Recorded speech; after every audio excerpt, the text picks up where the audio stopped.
Hey guys, how's it going? My name is Joe Tyrrell and welcome back to GP Blog. Several countries have developed a reputation for unearthing Formula 1 talent. Think about Great Britain, Germany, and even Finland have got a bit of a knack for uncovering talent. However, what about the countries where it isn't such a prominent sport? We thought we'd take a look at the weirdest countries to have had Formula 1 drivers. But before we get into the video, don't forget to smash the like button, subscribe if you're new around here, and turn on notifications.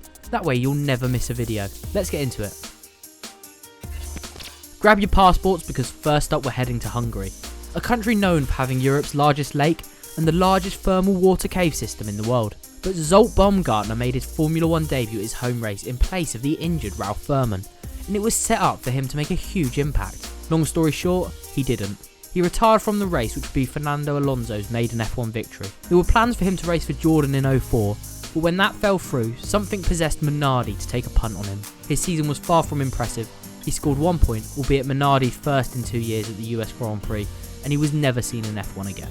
Sticking with Europe, we'll head to the Czech Republic. Thomas Enger flew the flag for the country in 2001, racing under the Prost team. However, his stint in F1 was even more underwhelming than Baumgartner's. He made his debut at the Italian Grand Prix as a replacement for Luciano Berti, who was recovering from a crash. His F1 break was funded by a local Coca-Cola subsidiary, but it only lasted 3 races. The season finale at Suzuka was his farewell.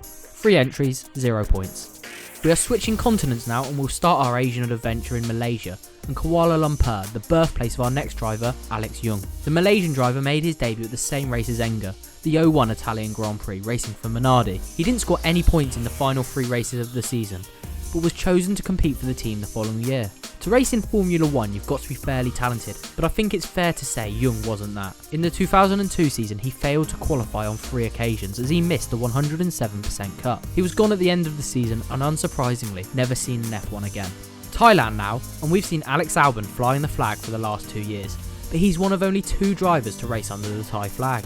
The other is Birabongse Bunadej. Apologies if I butchered that pronunciation. More commonly known as Prince Bira of Siam, he made 19 appearances between 1950 and 1954. He's actually the most successful driver on our list with 8 points. He made his debut at the British Grand Prix and concluded his F1 career at Pedralbes in Spain. During his career he raced for a whole host of teams including Maserati and Scuderia Milano, as well as racing independently. We're concluding our trip around the world in India, where England are currently 1-0 up in their cricket series against Virat Kohli's India. Great news for us English, but not so much for our hosts, who haven't had much luck with F1 drivers either. Karun Chandhok is regularly seen on your TV screens as a pundit for Sky Sports, but his F1 career was brief. 11 starts yielded 0 points, 10 of those starts for HRT, who didn't score a single point anyway. His 11th and final appearance came in Germany with Lotus in 2011, where he had already been a test driver. His compatriot, Narain Karthikeyan, was more successful, scoring 5 points in 48 entries, although this does include a did not qualify in Bahrain in 2012 with HRT. Well, that's some of the most bizarre countries to have F1 drivers, and there's a whole host of unique countries that have produced drivers. So if you enjoyed this video, maybe we'll do a part 2. Don't forget to like, subscribe, and I will catch you next time.